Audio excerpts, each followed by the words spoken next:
also inform you that, as I said, we'll be recording this session, and the session will be shared later to everyone that's later today. Thank you for joining. So I want to welcome you all to the inaugural session of the Mentorship Club.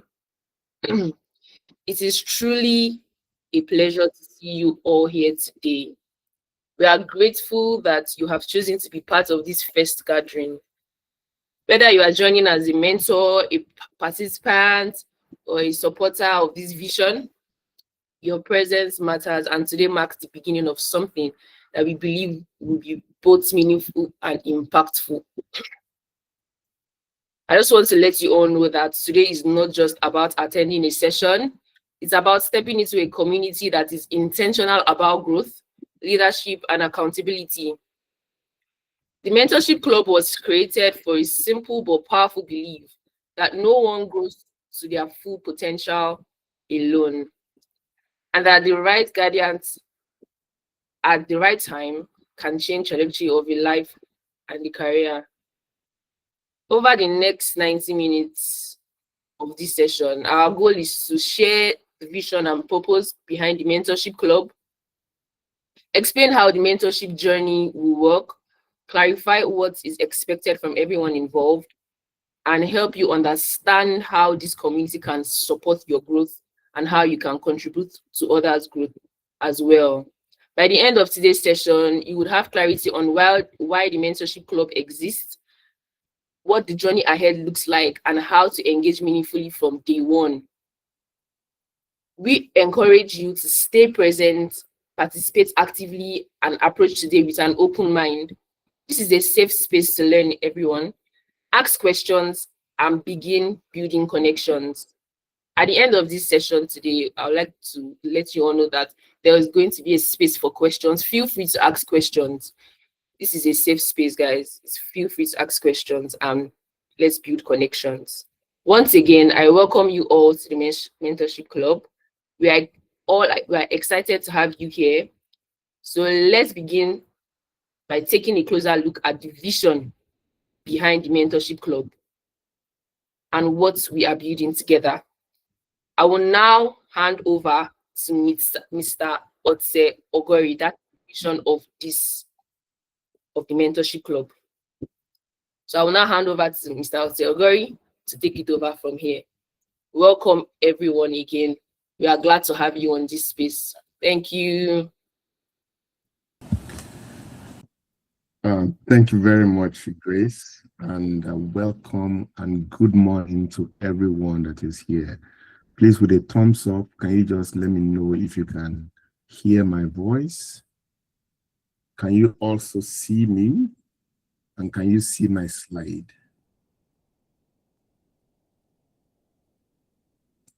Great. Thank you very much once again for joining us. Thank you very much to the moderator, Grace, for starting us off. It's really appreciated. So you're welcome. Like you can see on the screen, there are a couple of things to note. I would just ask us to, if you're not speaking, you can mute your microphone. If you want to contribute, you can use the buttons below on the screen to raise your hand, and you can feel free to turn off your video when you are not speaking so that we can conserve bandwidth, and use the chat box actively for your comments, for your reflections, and if you have questions. So we'll just dive directly into the session and we get it started.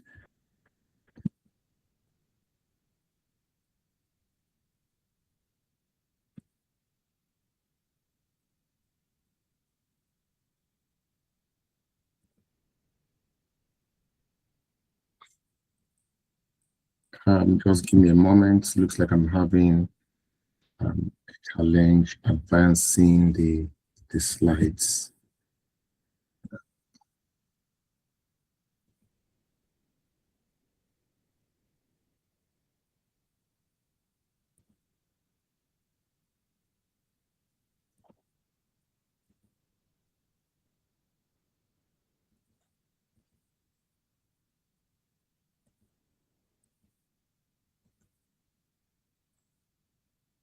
Just give me a moment. Let me stop presenting, and then I will present again. Looks like there is a challenge with the slides. But give me a moment.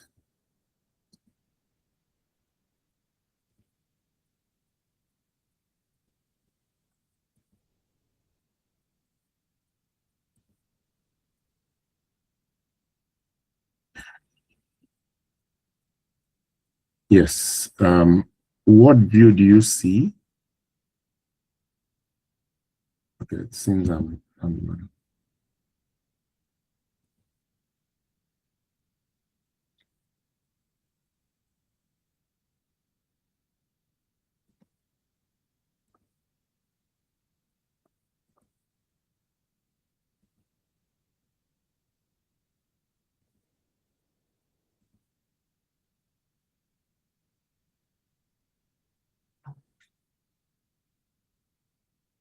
right. I think we can commence now. Right. So yes, welcome again. And to kick us off, we'll just start with a quick icebreaker, the city and one thing. So I just want us to share in the chat box where you are joining us from, which city you are joining us from, or town that you are joining us from. Are you joining us from Lagos, from Abuja, anywhere, Otubo, Bukari, or Zungeru, wherever you are joining us from? Just put it in the chat box so that we can connect with where you are. Abuja, I see Abuja on the screen in the chat box. Abuja again. I know there are a couple of people that registered outside Abuja, even outside the country. Sokoto, wow, welcome, Kashimo Bello. Katsina, Abuja, yes. So we have a lot of people from Abuja joining us today. We'll advance quickly. Abuja boundary Nasarawa, interesting. All right. So the next point, the next icebreaker that we'll be looking at is what is one thing in your life or career that you are currently figuring out? There is a QR code on the screen. I want you to open your camera phones and take a picture of the QR code, or you go to menti.com and enter this code 57028999 to answer this question. And the question says, what is one thing that you are currently in your life or career that you are currently figuring out? I'll try to do it from my own end too, to see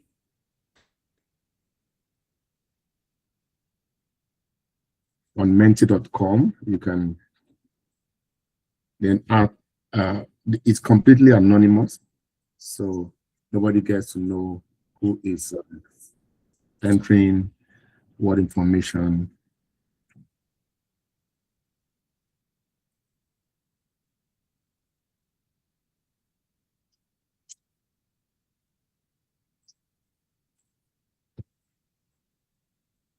There's one thing, and we'll use that as a way of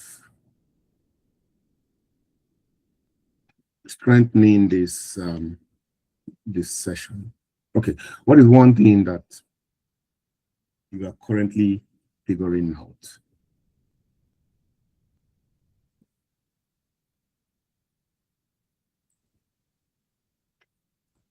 Let's go to menti.com and see what people have up there.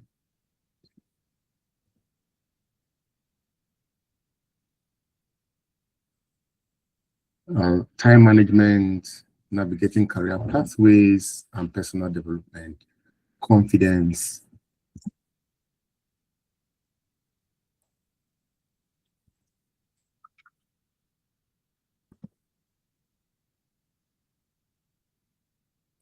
And some of the responses that we've seen here. So this is what the responses say here. I believe we can all see it. It says time management, navigating career pathways and personal development, confidence, acquiring skills that will help me advance my career beyond this present level, how to build a strong career network, balance professional life, confidence again. We have only 8 responses to speak.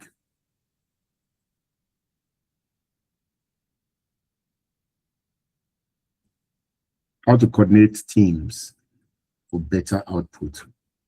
Beautiful. All right. So we have a fair understanding of what some of some of the things that we're currently figuring out in life is. So we'll go back to the slides and see what we have here for the mentorship club.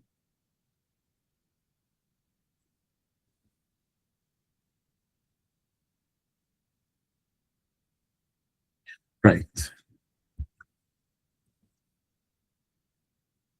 So the session today is broken into 3 sections. We have section 1, and we'll be looking at what we have in section 1. Before I go into the section, I just want to just show the current team that helped put this together.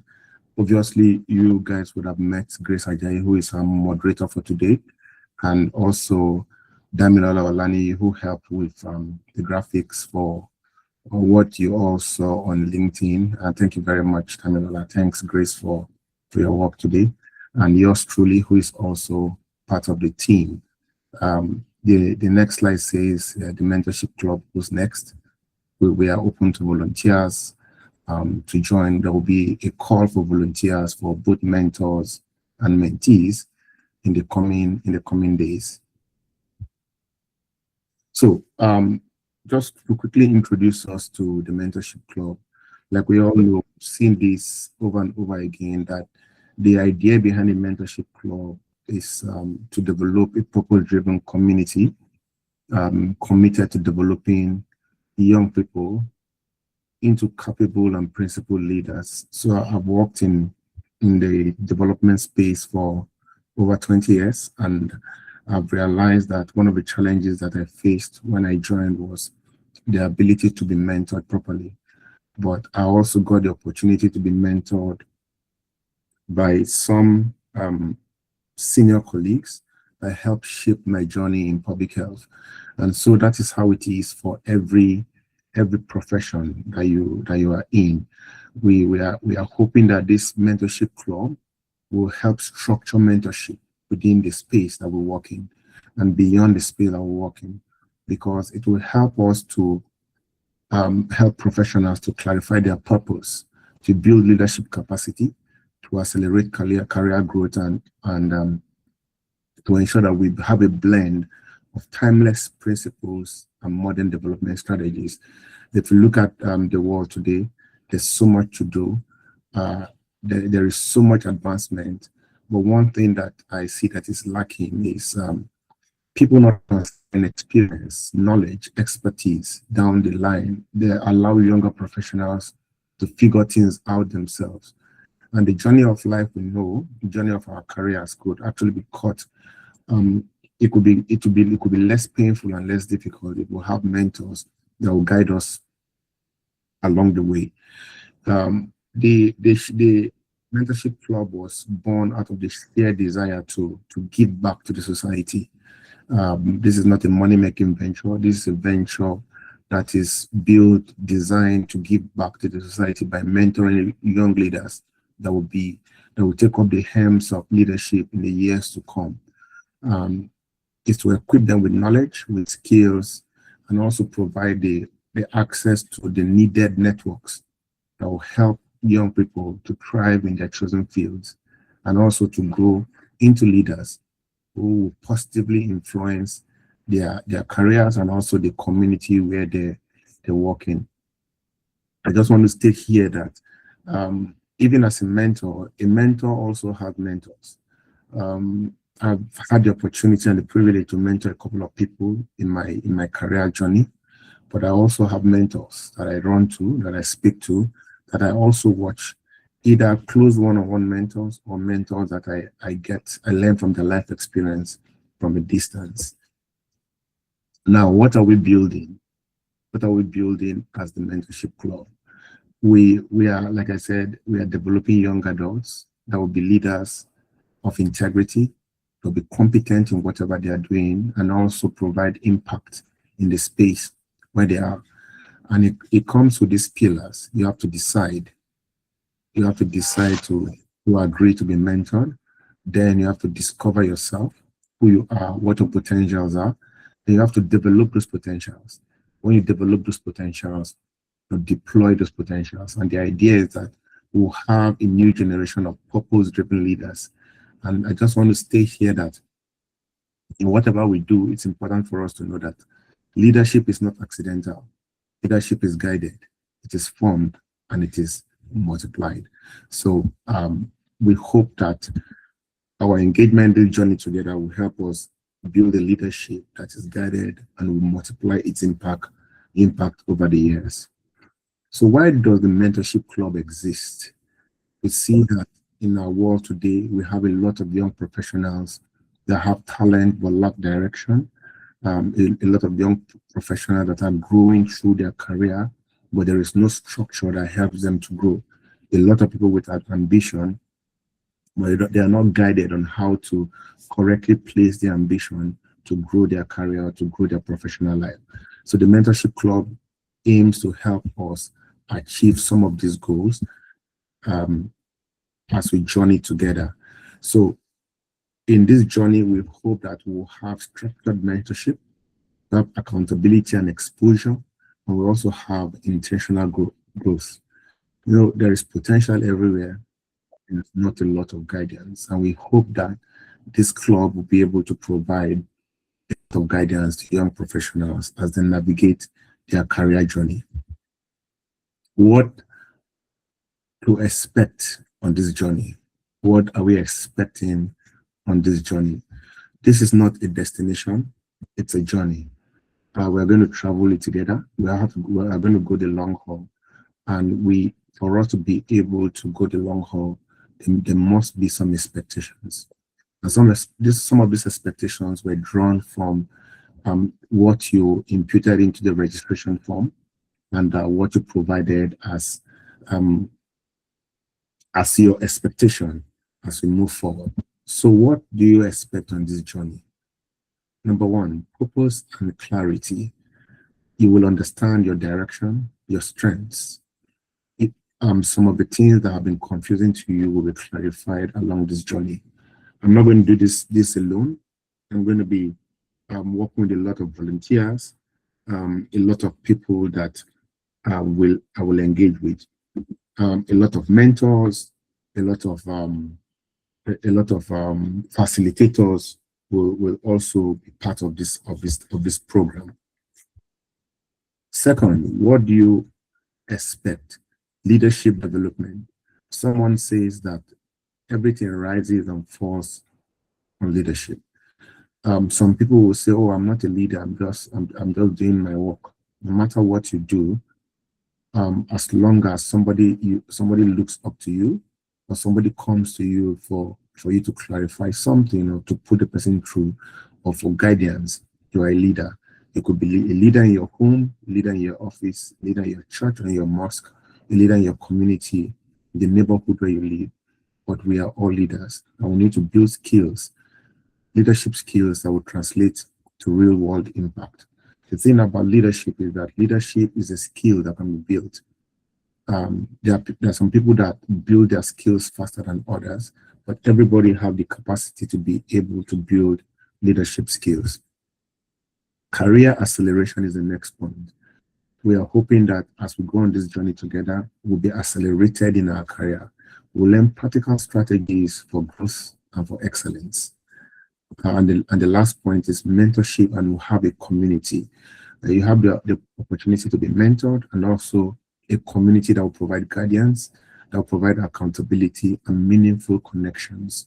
I wrote something on LinkedIn, I wrote an article on LinkedIn about how it is good for you to know what you're doing, but it's also important that you have networks, that you have connections, and then you are visible in whatever you're doing. For those that follow me, you must have read the article. I will encourage those that haven't here to read it because it offers very good perspective on this topic. Now, what are the strategic objectives of the Mentorship Club? I won't be reading everything. I will just read the letters that are bolded. Number one, purpose and identity formation. Number two, leadership capacity development. Number three, career mastery and professional excellence. Number four, mentorship and accountability systems, like I've mentioned in the previous slide. Number five, character, integrity, and ethical leadership. In the third session of today's opening session, we'll look at integrity, and we'll look at two scenarios of how integrity is critical in the life of every leader. And we are going to be working with mentors that will provide us guided pathways to ethical leadership, and will help us to mold character and integrity. We're also looking at community and societal impact, and then leadership multiplication and legacy. So we're going to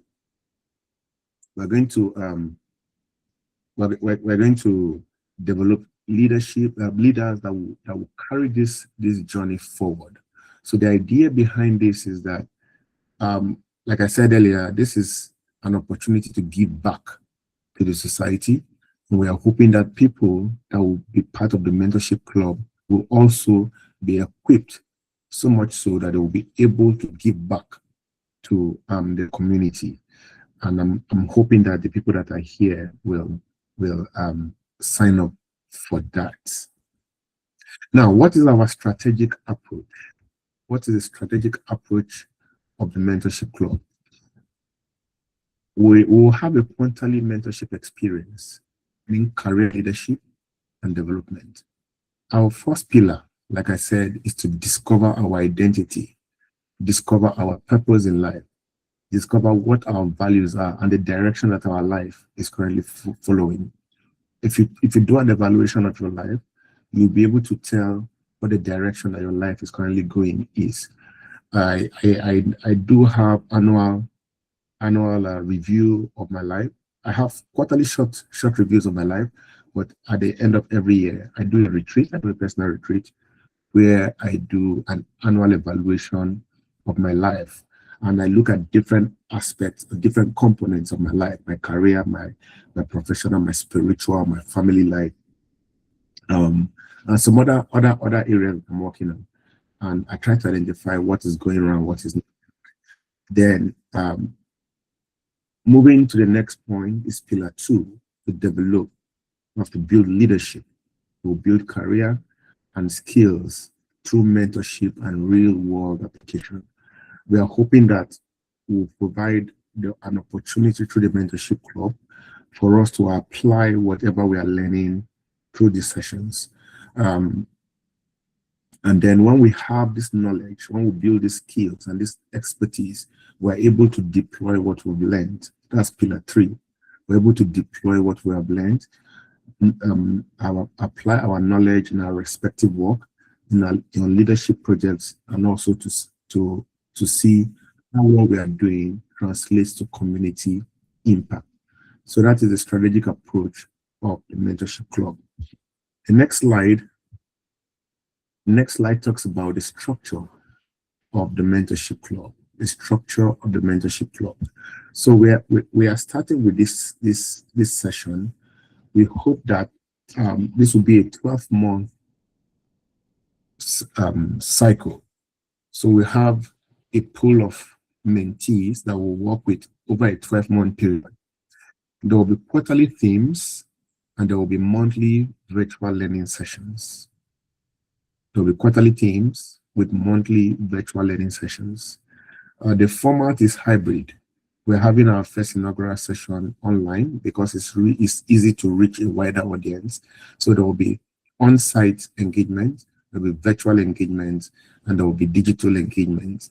For most of you, if not all, you are on the WhatsApp platform. We intend to have that community grow where we will engage digitally share ideas, share lessons, put on activities that we can respond to, and share wins also. Also share opportunities like job seekers, people that want to advance their career, share leadership insights, and that will happen via this format. The next point here is the engagement model. The engagement model for the mentorship club will have one-on-one mentorship. For some of you, you have the opportunity to meet with a mentor, an industry leader, a professional, a subject matter expertise to glean from their experience and their expertise on how to advance your career. So we'll have one-on-one mentorship. We'll have peer pods. Peer pods, a situation where we have 4 to 5 individuals come together and they have themselves as accountability partners, and they meet at a venue and share how they're progressing in their career, in their leadership, um, and also in their journey to achieve success. Please, if you are not speaking, you can mute your mic. Thank you very much. We'll also have leadership circles. Leadership circles is a roundtable discussion with industry leaders, where we invite 1 or 2 or 3 or 4 industry leaders, and we'll have a session where mentees will have the opportunity to ask them questions about how they've been able to manage some challenges in their life as they went through, as they journeyed in their career. We'll have ignition circles. These are physical leadership is simulations where we'll bring up maybe a real world issue and say, okay, if you were faced with this challenge, how do you solve it? We'll have that kind of session. We'll have mastermind sprints, which will be virtual, short, intensive, skill-focused engagement. And I want to particularly say here and appreciate the community. Since I put up this mentorship club promotion, a couple of people have reached out to me, people I worked with like 10 years ago, 15 years ago, and they've offered their skill and their expertise and their willingness to provide insights into how they've journeyed through life, into how they've journeyed through their career. And this is what we have in this intensive, the mastermind sprint, sorry. For every mentee that will be in this club, they will have a growth tracker. So that will be a personal tracker for your career and for your leadership growth. You'll be able to track how you're progressing, and we'll be providing tools that will help us do all this. Like I said earlier, we'll have facilitators and mentors. These are professionals, industry leaders, SMEs, technocrats. You have it. That are in this space that have gone ahead, have learned lessons, and are willing to share with the community. What's the outcome of this engagement? We are hoping that as we engage over the next 12 months, we'll be able to contribute our skills and our knowledge into high impact projects and achieve defined milestones in our career and also in our leadership journey. The next slide now is a call to action slide. And the call to action says that your journey begins today. So you need to confirm, you need to commit, you need to engage, and you need to be willing to grow. So the thing here is about the willingness to grow. There is a saying that says that consistency is better than intensity. If you're consistent and you improve by 1% every day, it's better than having a 10% intensive growth activity every 2 months or every 3 months.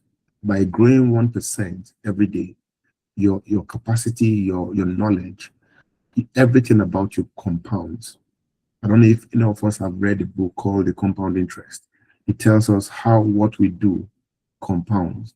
Your money compounds when you're consistent in saving and investing. Your knowledge compounds when you're consistent in reading and studying. Your skills compound when you are consistent in training that skill. So that journey together that we have together begins today. And we hope that in the next 12 months, we'll have pleasant stories to tell of how our journey has been so far. Before we move forward, we have an exercise. Like I said, you have a journey that you are going on.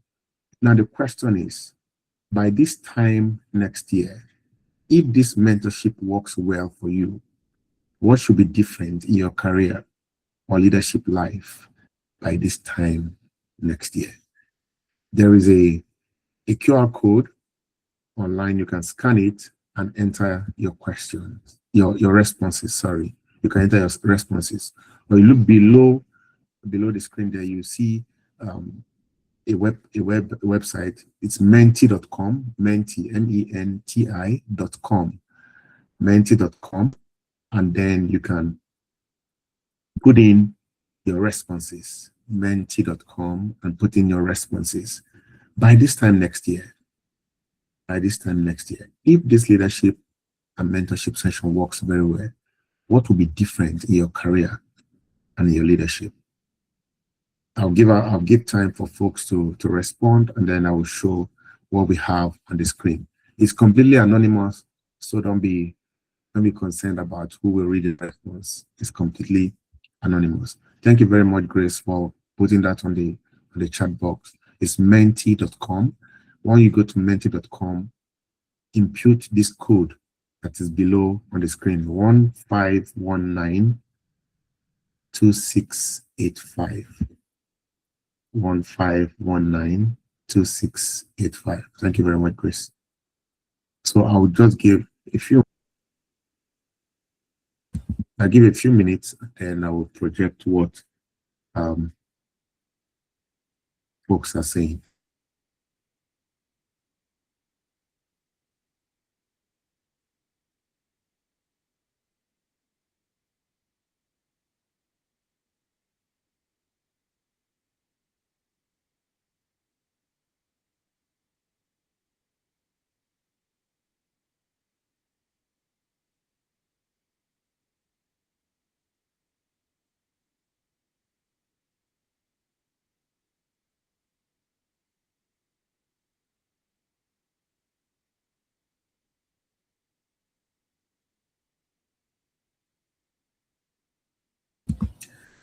So this is what we have. It says, if this mentorship works well, what will be different in your life 1 year from now?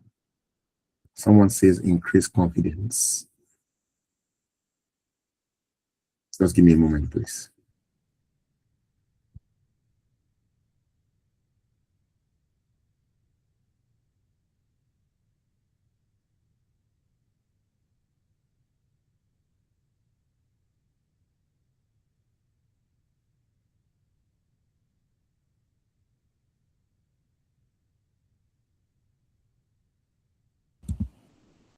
So I'll project again so that we can all see what we are all saying. I have to take out that QR code so that it doesn't block what we are.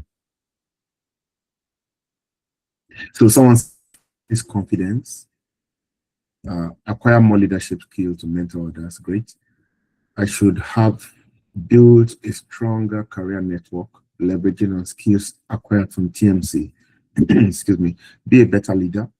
I should have developed better research skills. Great. Take responsibility of the outcomes in my life. I'll be more strategic in my decisions on career advancement with clear ways to track my progress. Thank you very much. So, Menti is giving us.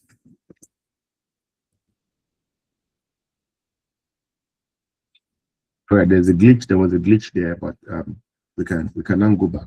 So this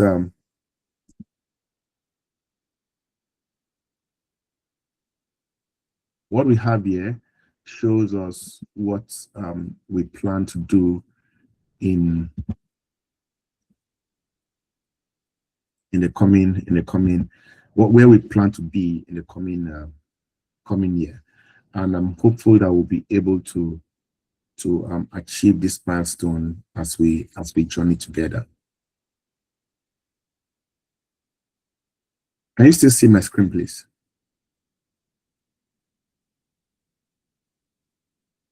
Any thumbs up?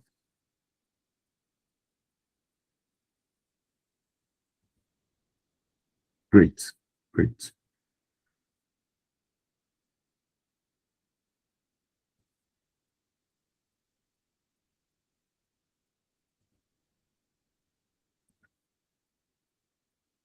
All right, so moving to section 2.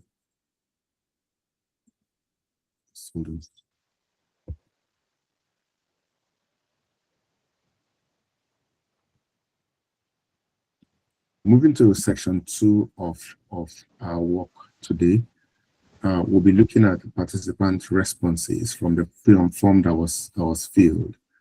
We decided to take a look at what the participants shared, and so that we'll be able to guide ourselves better.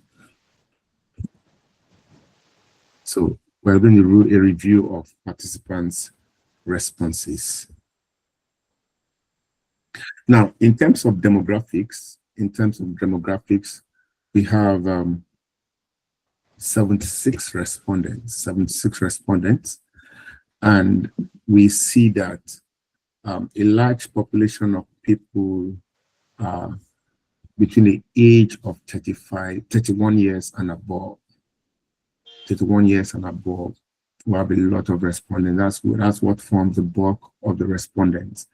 And for the demographics, for the gender, we have more males than females. I was expecting to see more females, but the men have it today. They have it this this time around. So we'll have more males than females. In terms of professional and educational information, the larger proportion of people are people that are working professionals or mid-level professionals. So working professionals are between the ages of 3 to 7 years in work, and then mid-level professionals are 8 years and above. I know in the study of career growth, this level is actually one of the level areas, the points where people begin to struggle with clarity in their career journey, with making the right decisions or asking themselves questions. They begin to second guess themselves and ask, is this direction that I'm following, is it the right direction? Should I have it? Why should I pivot in my career? Should I have a change in my career? So I think this is really apt and is really, really on point based on the responses that we have seen. Now, the next slide here says, what area of your life do you want to grow the most? What area of your life do you want to grow the most? From what we have seen here, leadership development and networking and relationship building at the top here.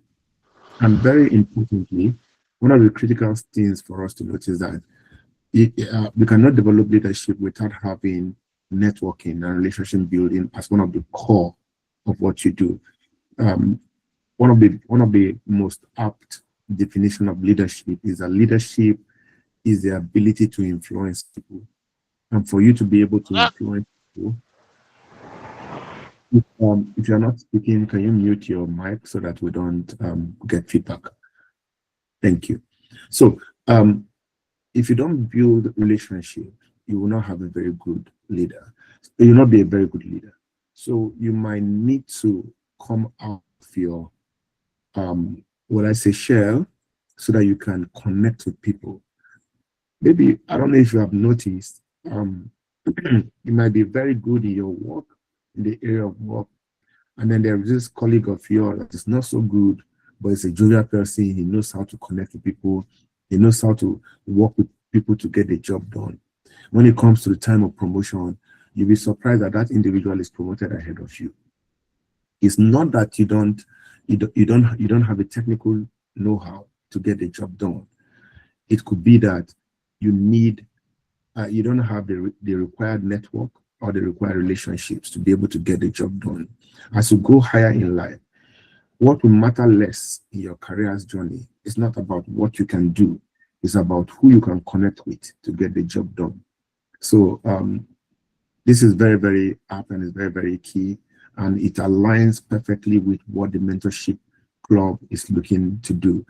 Other points that also that is also here is productivity and discipline, clarity, communication skills, productivity and clarity, and discipline, life balance is also one of the things that is also highlighted here. We'll be touching on all these in our sessions and also in engagement with industry leaders to learn from their journey, what has helped them, how have they been able to navigate the noise in our environment. For instance, now we have a lot of noise on social media, a lot of noise, a lot of people making noise. Everybody now talks, everybody has an opinion. How do you apply the right filter to be able to get the right things that you need to move ahead in your career? We'll be doing a lot of that with the mentorship club. There was this question that says, why do you want to join the mentorship club? Why do you want to join the mentorship club? And we have here in this word map, looking at, say, there are people that say, okay, we need guidance, we need mentorship, we need skills, we need opportunity, structured growth, networking, development, clarity, direction, growth, accountability. These are some of the things that people mention why they want to join the mentorship club. And this emanates from the challenges that people currently face in their places of work. Now, there was a question that says, list your top 3 career and personal growth goals. Again, leadership and leadership skills and skills development comes top. But I just want to also highlight other ones that might not be as large as leadership, career, and skills. We have professionals, we have network, we have development, relationships, communications, growth, impact, right? Confidence. These are things that people want to develop over the next 1 year. And we're happy to work with you to develop these areas. What are the key challenges? The next question says, what are the key challenges and barriers that have prevented you from moving forward? When I was looking through the responses, in the aggregated responses, there was a response that talked about time management. How do I manage my time? And I see that came out here very, very prominently. So people talk about lack. There's one big thing here about procrastination. Most people suffer from procrastination. I sometimes suffer from procrastination. I've read a book called Eat That Frog. Eat That Frog that has helped me to deal with procrastination.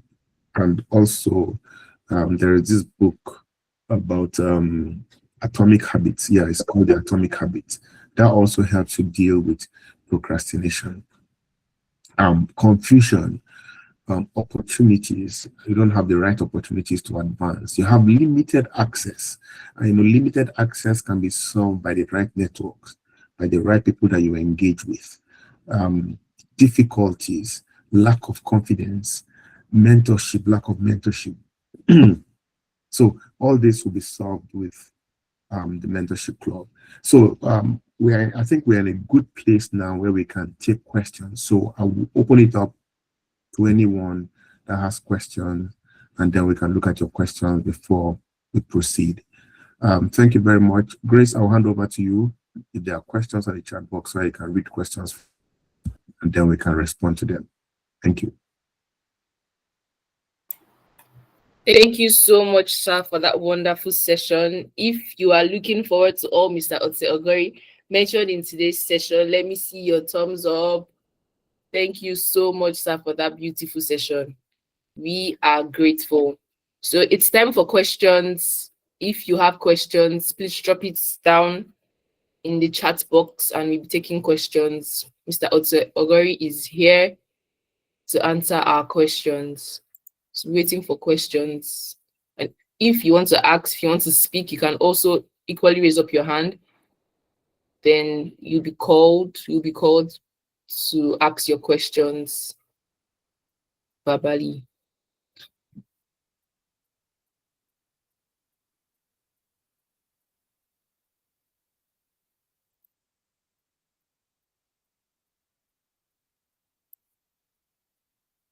Are there anyone that wants to ask questions?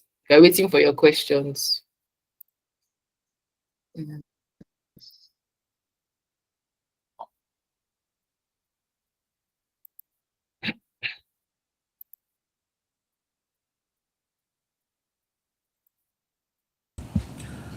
All right. Crazy, it seems there are no questions, so we can move Yes, sir. quickly ahead. Yes, sir, we can. Thank you, sir. There are other portions of this. I think the last segment of this that we're going to. Okay, sir, we have one question down. All right. It says, how do you find the time to read books in a busy career and family schedule? Like with a busy career and family schedule, how do you find time to read books? Because you mentioned some a couple of books you have read through the session. So this Abisa your Peter, yes, is asking, how do you find time to read those books in your busy schedule and with family? Thank you very much, Peter, for that question. Someone has asked me this question, and I think I was talking with a couple of colleagues, and they asked me this question: how do I find time to read books? You know, as you grow in your career and as work becomes demanding, family, other things become demanding, it's really, really challenging to read the way maybe if you were a very, very good reader, it's really, really challenging to read. But this is what I do. My job, and I'll give you some practical tips. My job requires that I travel sometimes. And when I travel, you have the period where you move from your house, wherever you live, to the airport. So I think the minimum it takes someone to drive from your home to the airport is between 30 to 1.5 hours. From my house to the airport, it takes about 45 minutes. So that time, I use that time to read a book. Right. I read a book. When I get to the airport and I'm waiting for my flight, I use that time to read a book. When I get to my destination and the taxi is taking me from the airport to the hotel, I use that time to read a book. So usually those time is the time that I use in reading books. That's one. Then number two, I have to make an intentional effort to wake up maybe an hour or 30 minutes earlier than my normal wake up schedule just to read. Because I realize that if I don't do that, my brain gets rusty. You know what they say about football players, right? That when you don't train your skill, it gets rusty. So I realize that my brain gets rusty. So I have to wake up earlier than normal to read. I do that often. Also, when I don't have the opportunity to read books, I listen to audiobooks. So I do exercises, I do workouts some days of the week. So when I'm going out for workouts and for exercises, I always have my headphones where I listen to a message or I listen to an audiobook. I just listen to something. So using the time for what you have to do with what you need to do. So I use that as these are my practical tips of how I also read. And then when I have time, which sometimes it never comes, I use it to also read. Peter, I'm sure I've been able to answer your question. There is another question. Are there other questions? Yes, sir. There are other questions. Friday Sulis asks, he says, please, what's the coverage or scope for this club, the mentorship club? Is it Nigeria, Africa, or worldwide? Okay. So we are starting small. When I started mentoring like many years ago, and I started one-on-one with people. Then now this club is coming up. It's from Nigeria to the rest of the world. So as much as we can get people connected, we can provide this mentorship. We don't want distance to be a barrier. Mentorship can be provided via online meetings like this. This could also be a one-on-one engagement. I've had one-on-one engagement with people I've mentored over the years on a virtual platform. So yes, it's from Nigeria to the world. Thank you. All right, sir. Thank you. So we have another one from Linda, and we all have different fields, various fields that we our career paths are. So she's asking, how do we get specialized mentors in our various fields? Right. So Maybe thank you targeted very to, much for that. yes, Yeah, thank you yes, very much for that question. You said that's from Linda, right? Yes. yes. So like I said earlier, we'll be reaching out, we'll be sending out a call for mentors, volunteer mentors that will support this initiative. I will be pulling from different industry experts. I don't know all. Most of my work has been in public health and public health evaluation, public health programming, public health digital health systems. That's the area I've worked over the years. Um, we are going to send out a call to people in different fields to be able to lend their support. So have people present that will provide the support. And as much as what specialty you need, please, we want you to communicate that. I think we'll send out a communication that will request, a time will come, we'll send out the communication to request what kind of if you need specialized mentors in any area, what are those people that you need? Is it in business? I have friends and those friends and those friends that can mentor folks in business. If it's in engineering, in medicine, in whatever field that you want to talk about, I have friends and those friends and those friends that can be able to identify somebody that will be willing to be a mentor to share their knowledge and experience and expertise. Thank you. All right, sir. I think this will be the last question, so we can move on. It says, Jibril says, please, how do someone choose one path when you have like many interests and strengths? Is it better to specialize early or to build broad skills first, especially at the start of a career? Should I take that again? No, that's fine. I think I got it. All right, yeah. Thank you. So I think it's important for me. It's important at an entry level. You build broad skills. When I started my work, I've worked in property before. I've taught in a school before. I've I started when I started public health. I started in public health programming. Then I moved to public health evaluation. Then I switched to digital health and monitoring and evaluation. Then I switched to digital health. And again, your career will keep evolving. So, except you have a particular interest, and so this is where I want to spend the rest of my life. So I want to just narrow down to this and move it ahead in life. Except you have that, what I would advise that you build broad-based foundation. You have broad knowledge of different aspects of the work that you are doing. Then as you advance in career, you begin to specialize in one area, as it were. So that's what I would recommend based on my own experience. Other people might have a different idea, but that's what I would recommend. Thank you. All right, thank you, sir. Okay, I don't know if you can take this last question. Is it Okay. fine? All right. Yeah, the last one, then we'll move. Yes, please. It I'm says, sure. what's the best way to efficiently manage various tasks across career, family, business, academic, in an increasingly busy environment? In an increasingly busy environment. Yes, sir. So there is something called chunking, right? Chunking is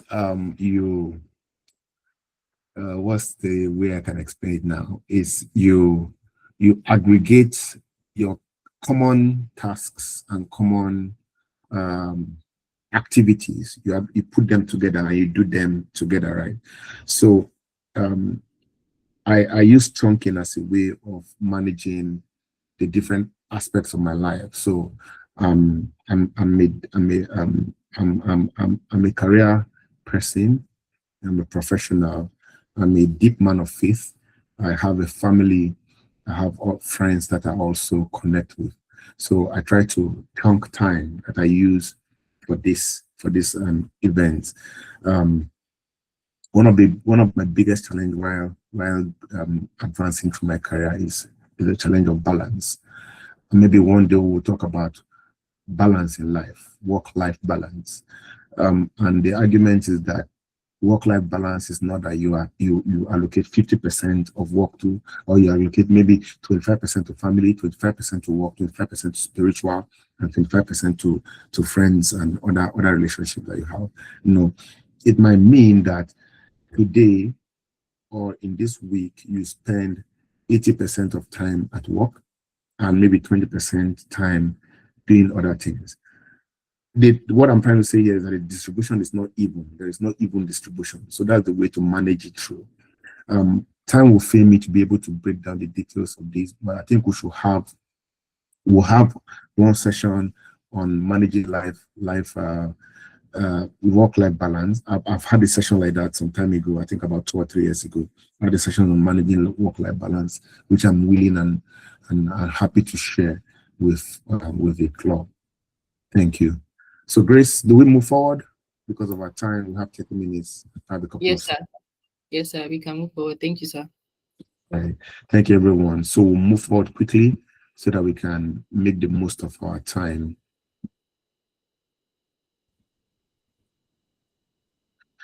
So now we have another exercise again, which is called the true or false exercise. There are 4 questions that we're going to be looking at. One of the questions is about Japa. The second question is about knowledge. The third question is about leadership. And then the fourth question is about career growth.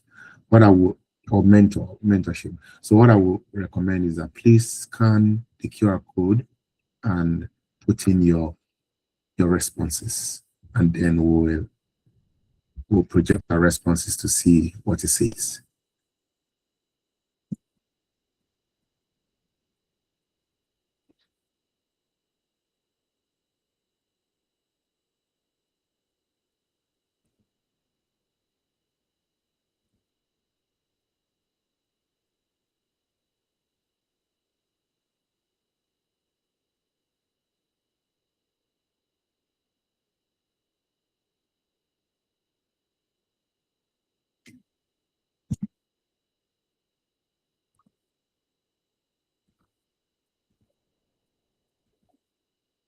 All right.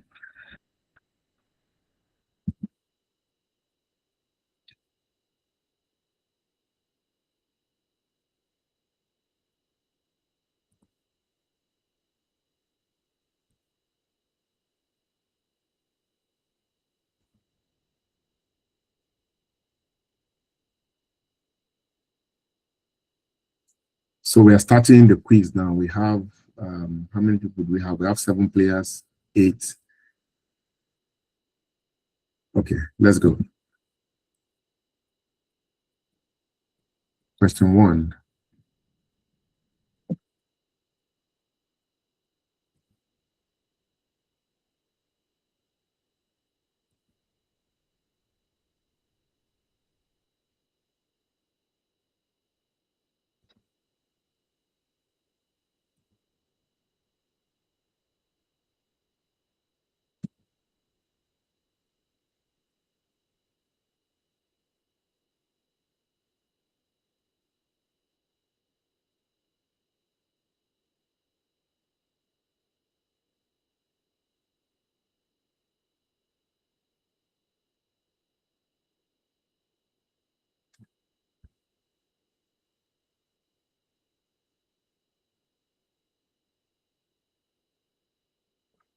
What you know matters more than what you.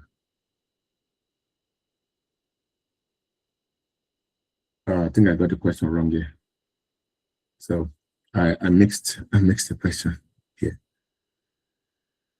All right, let's see the next slide.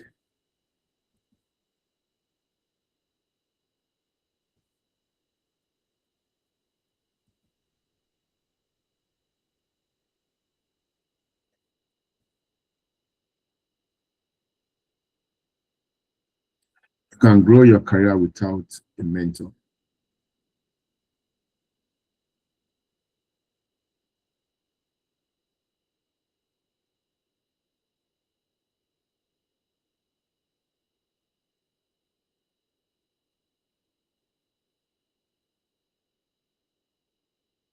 So 12 people say you cannot grow your career without a mentor. 6 people say you can grow your career without a mentor. All right.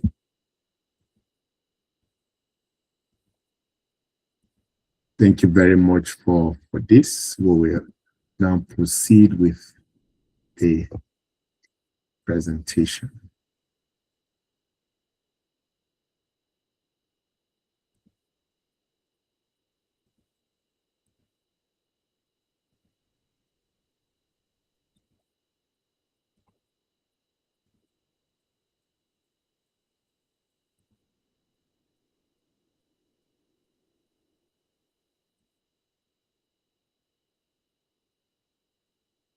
All right.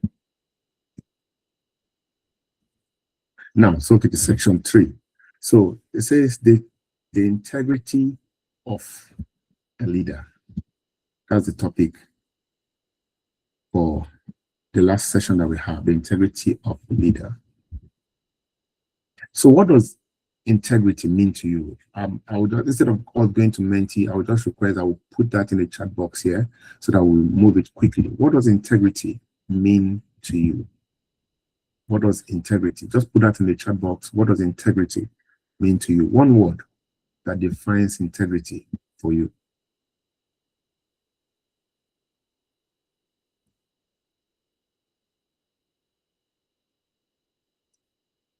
One word that defines integrity in the chat box. Transparency. Thank you, Jerry. Transparency. Bond. Truthfulness in all areas. Yes. Ethical. Truthfulness. Honesty.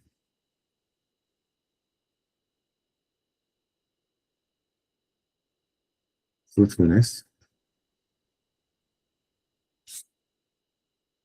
All right. Trustworthiness, trust, accountability. Thank you very much.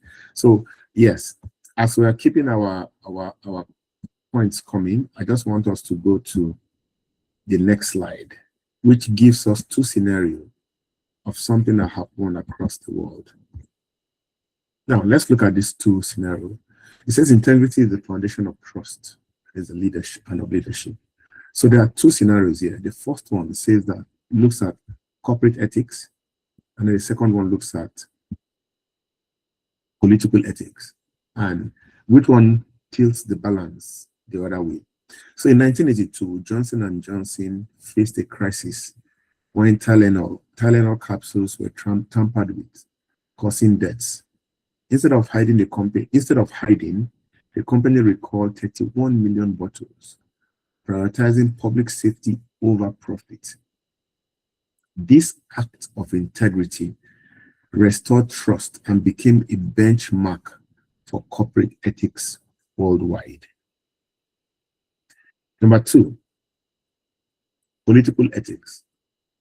In Nigeria, a former Minister of Innovation, Science and Technology resigned following allegations of certificate forgery. The move sparked mixed reactions, seen by many as a sign of growing intolerance for governance improprieties, and raising critical questions about leadership integrity and the need for stronger checks to safeguard public trust. I would just want one or two people to unmute and say one or two things about what to think about these two scenarios.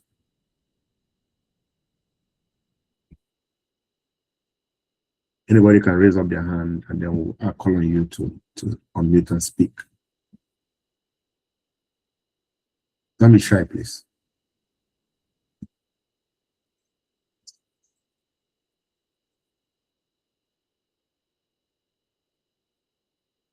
Anyone?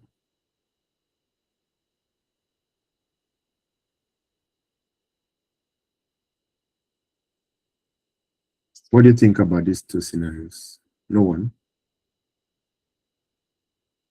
We are all leaders, so leaders are not required to be shy in whatever they are doing.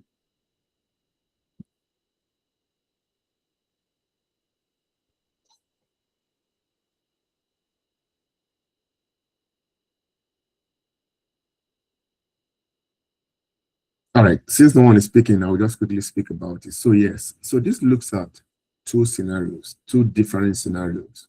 One was done to safeguard public trust. The other was done without care, without giving a concern about public trust.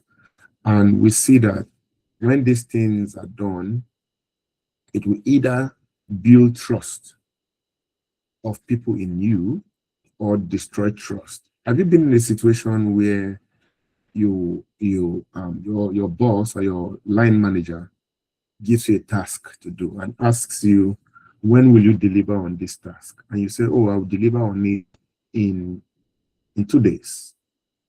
And then on that second day, the person comes and says, okay, I've not received this thing I asked you to work on. What is happening? They say, oh, well, while I was working on it, this happened and that happened. I was unable to do this, I was unable to do that. What you are saying might be genuine, but the problem is that it begins to destroy the trust that your leader or your line manager has in you. And it makes it difficult for the person to trust you to do a task. Have you seen a situation where a line manager, even though I don't endorse this, but it happens, a line manager goes to a particular person and gives the person tasks because the person delivers on the task all the time. That breaks trust, right? And little things like that, like not sticking to your word when you say it, changing your position when things happen, not being objective, not adhering to ethical principles will affect integrity that people affect the trust that people have in you. So it says that integrity is doing the right thing even when no one is watching. That's a quote by C.S. Lewis. It's doing the right thing even when no one is watching. Johnson & Johnson recalled 31 million bottles. That will cost them millions, if not even billions of dollars. But because of integrity and trust, the company ethics require that they recall those bottles to safeguard public health. While the second scenario, somebody lied about his qualification just to get into position, and we saw the disgrace and the shame that brought along the line. So integrity is really key in the life of every leader. You might say, oh, I'm not a leader, but everywhere you are, as long as somebody looks up to you, you are a leader. As long as somebody meets you for guidance, for direction, you are a leader. And we must uphold integrity in all that we do. What are the pillars of integrity? We've mentioned some of them during the response here. Honesty and truthfulness is the top for me. That's one of the biggest pillars of integrity. The second one is responsibility. Taking ownership of your decisions and your actions. The next point is accountability. Being accountable, justifying and standing by one's decisions and actions, even if those decisions and actions are not correct. Sometimes I want to make a decision in the office and I consider it. I say, this thing I want to do, I don't have all the information I need to make the decision, but I will need to make that decision. Then I make the decision. I say, okay, whatever the outcome of this decision is, I will stand by it. If it's good, I will enjoy the accolades. If it's bad, I will suffer the consequences. And that has really, really helped me in my leadership journey. Fairness, adhering to impartial sets of rules and standards. Again, in my work, I try to document, to set standards so that when we are treating issues or treating people, we treat them fairly. We will not do one thing that is it's good for one and not good for the other. I try to be sure that I adhere to impartial sets of rules. And if those rules are not existing, we work together to create those rules. Respecting people is another pillar of integrity, and trust. Ensure that people have trust in you. Take, for example, we said we're going to start this meeting by 9 a.m. And if I did not join this meeting until, let's say, 9:30 or 9:15 or 9:10, that will diminish the trust that you have in me for starting this meeting. So there are some little things that we say that we'll do that we don't do that actually impacts on our trust. You tell someone, oh, I'm coming, and then you never come back. I know things happen that you miss it, or you say, I'm going to call you back, and you never call back. That affects trust that people have in us. Why does integrity matter? Integrity on the personal level helps us to build self-respect, and it helps us to build confidence. Confidence in yourself and confidence of people in you. It helps as a professional. It enhances our credibility and our trust. When somebody calls Mr. A, say, oh, I know he will do this job. Please give it to him. He'll be able to deliver on it. Not that, oh, they'll call you and say, ah, this one self, I don't know if you'll be able to deliver on this job. When we have integrity, it helps people to trust us and to view us from the credible lens. Don't you know that in some situations, consultancies, for example, if there are consultancies out there, I learned this very, very early in my public health career, that there are some people that they would rather wait for them, an organization will wait for them to be available to give them a consultancy role than to give it to any other person. Why? Because they'll be able to deliver and deliver quality work.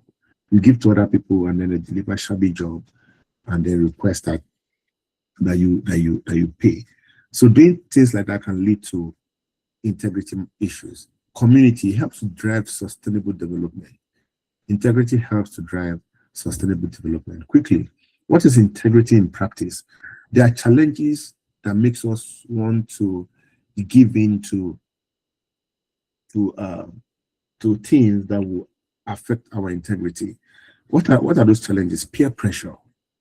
Peer pressure. Oh, these are what my peers are doing. Me too, I can do it now. Nobody's looking, nobody's watching. Shortcuts for success.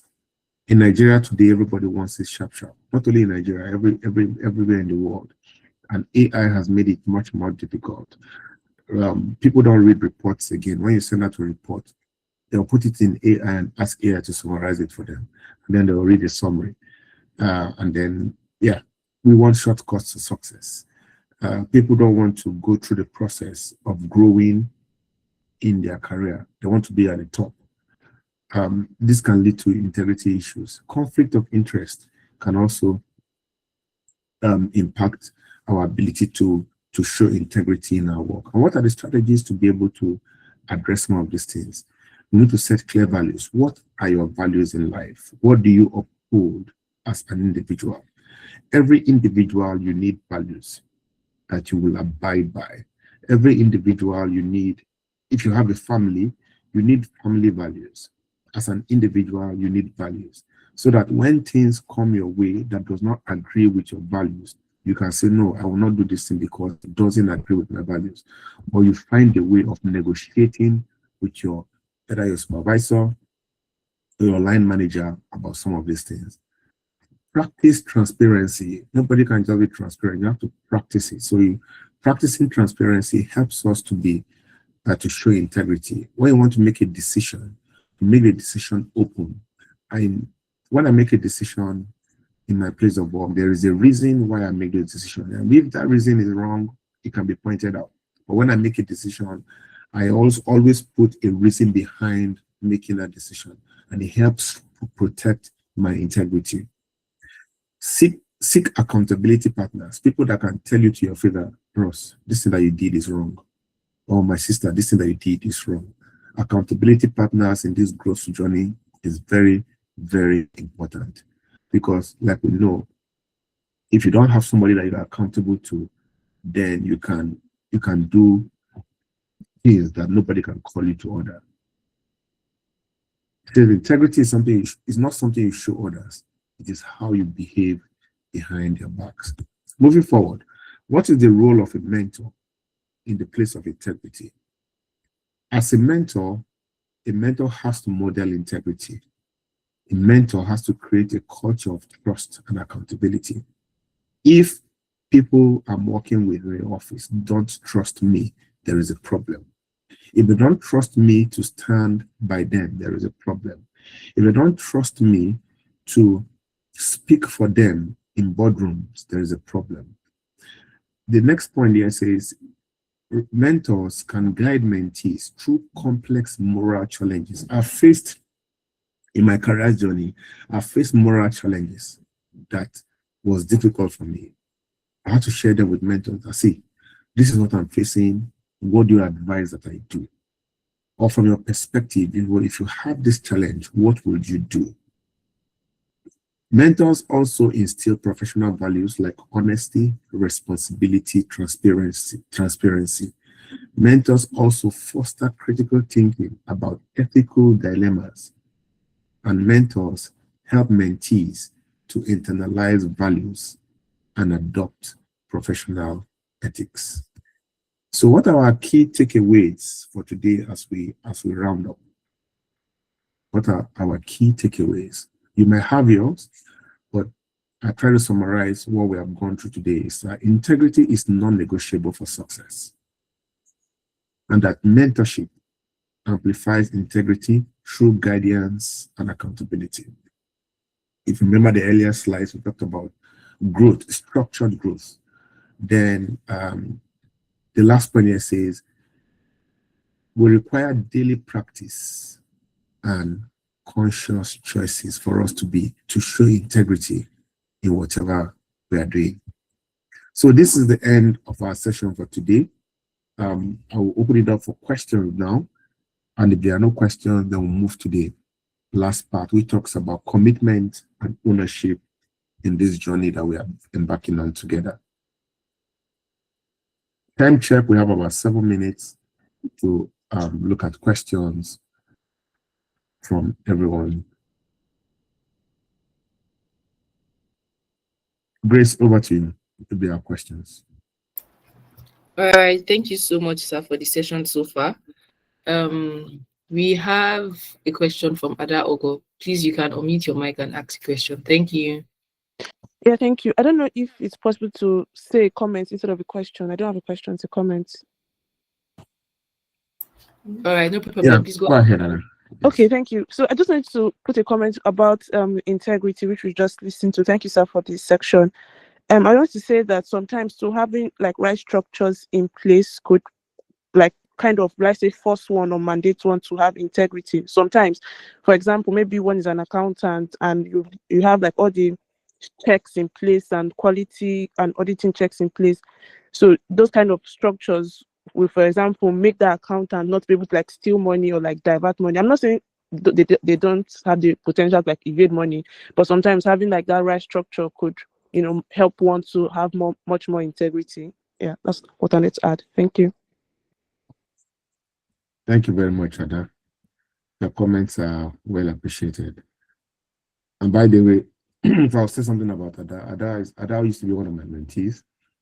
She's joining us from the UK. Ada, thanks for joining. We went through the mentorship journey a couple of years back. Thanks, Ada. Thank you, Ada.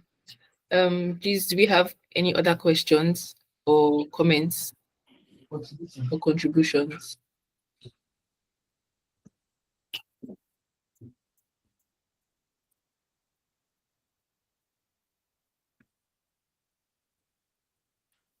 Okay, Kelvin, sorry, you can unmute your mic, please.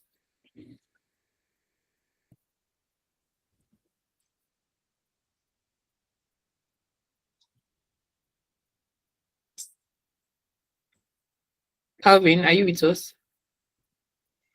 All right, thank you very much. Thank you for the opportunity. So thank you so much for the presentation. I think it's been so clear and so detailed that we find it difficult asking questions. I just want to throw this question.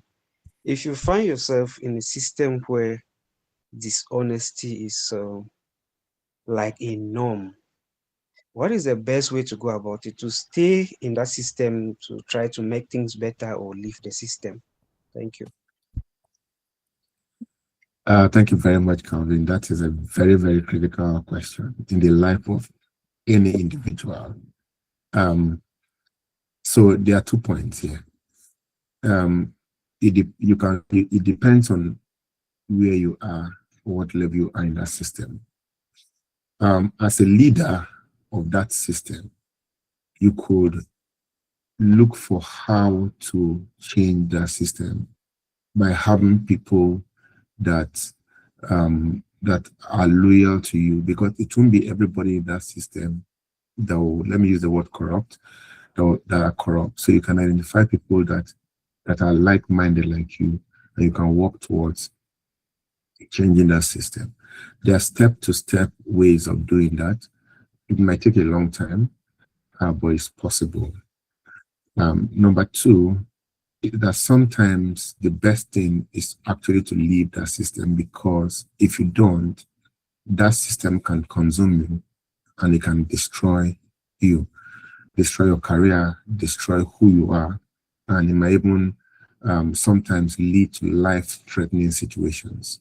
So these are two options. I don't know what the situation is, because the question is broad. Is broad. It's not specific, but these are the two options I can think of right now in my head. Anybody can share if they think of any other thing. You can find, like the first response is, you can find like many people and work towards changing the situation in that place, or you can exit that place, because if you don't, it might consume you and it might even destroy your reputation in the long run. So that's the feedback I have to give on that. Thank you.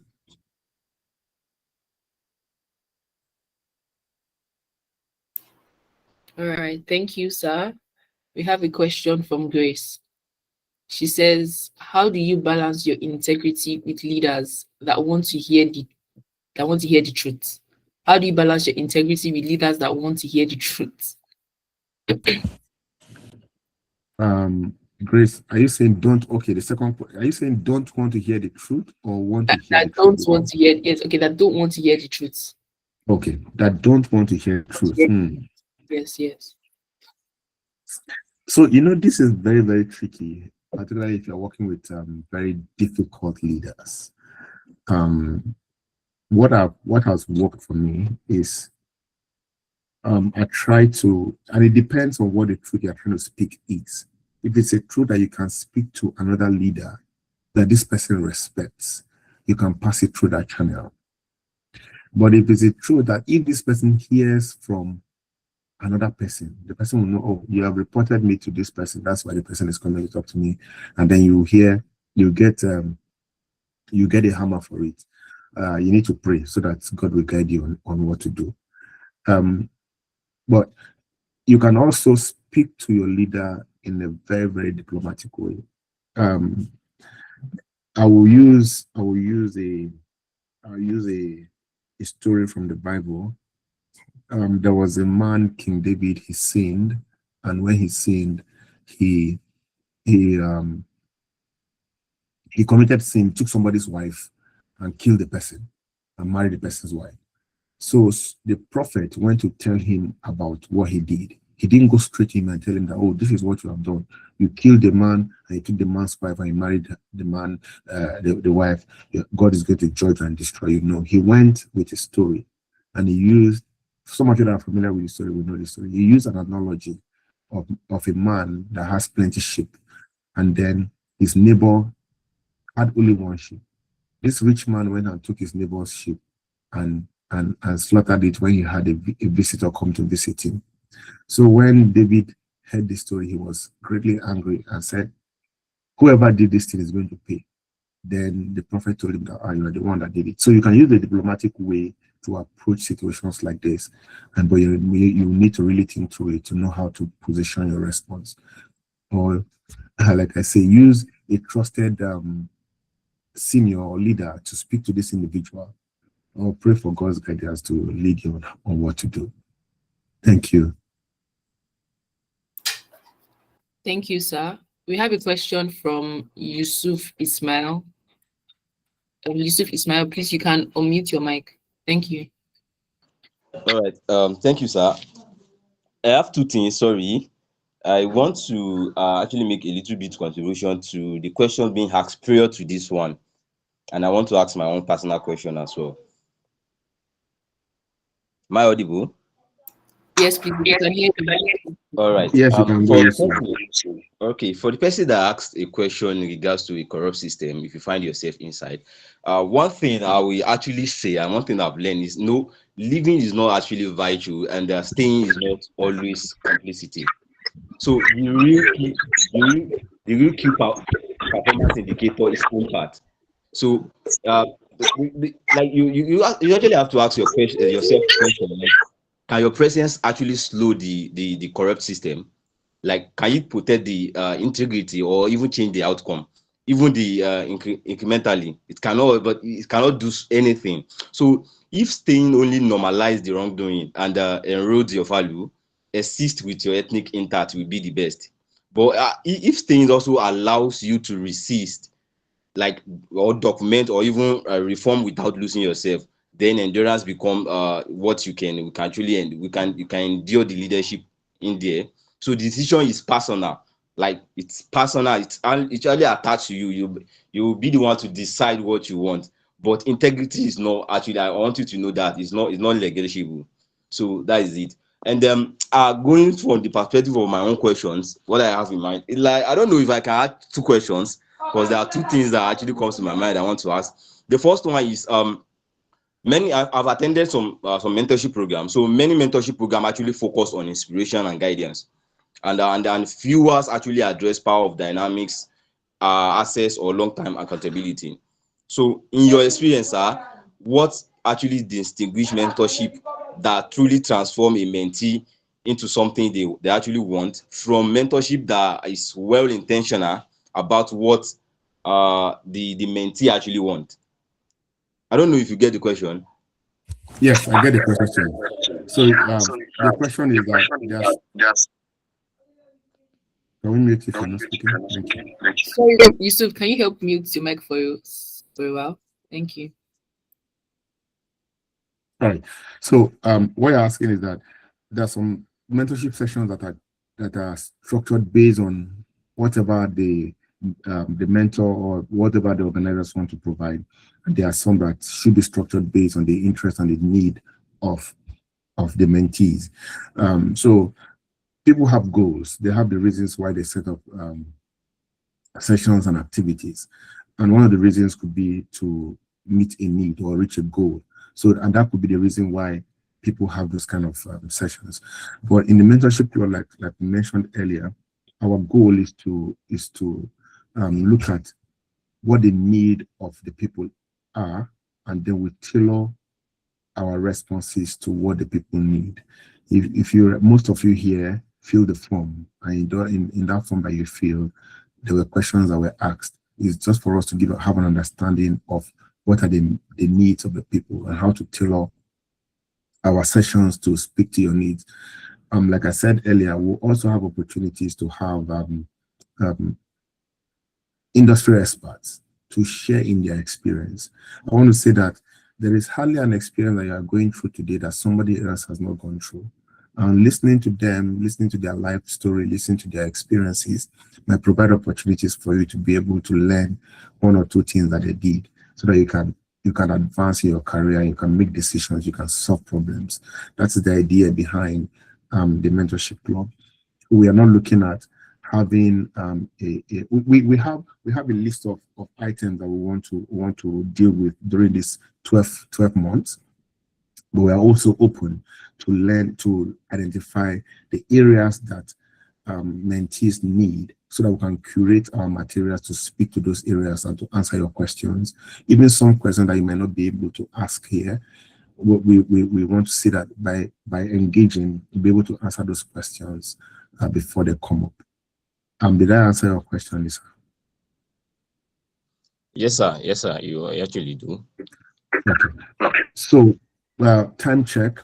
We are 6 minutes above time. 6 minutes above time, and I want to respect people's time. The time is 9 to 10:30, and if no other thing, I want to just to end the session for today. Does anybody have an objection to that?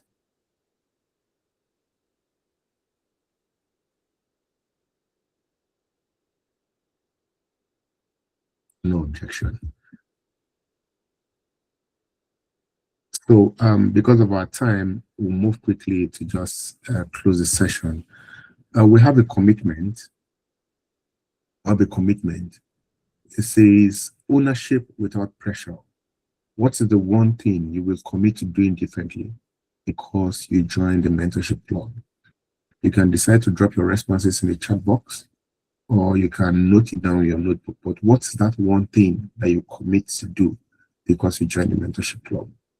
We are looking to have other sessions in the coming weeks, but we'll be reaching out to say, okay, what are the areas that you think we should touch on? We will be having these virtual sessions once in a month, and in between that, we'll be having other engagements that will keep people engaged. So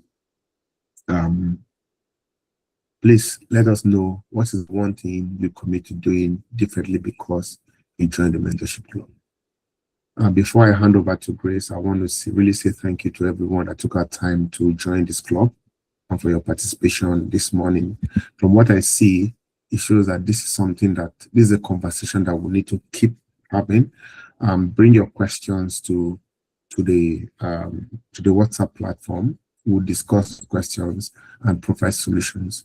I just want to note here that I might not have all the answers to the questions that you will ask, but I believe that some people that might have gone through an experience and might be able to throw better light on questions that may be asked, or provide scenarios or guidance on different questions. So thank you very much for your time today, and wishing you a lovely weekend. Over to you, Grace. All right, sir. Thank you so much for today's session. It was indeed a beautiful and wonderful session. And thank you to everyone who asked questions, who participated in today's session. We are grateful, and we hope to see you in the next session. Thank you so much. We appreciate, we are grateful. Thank you.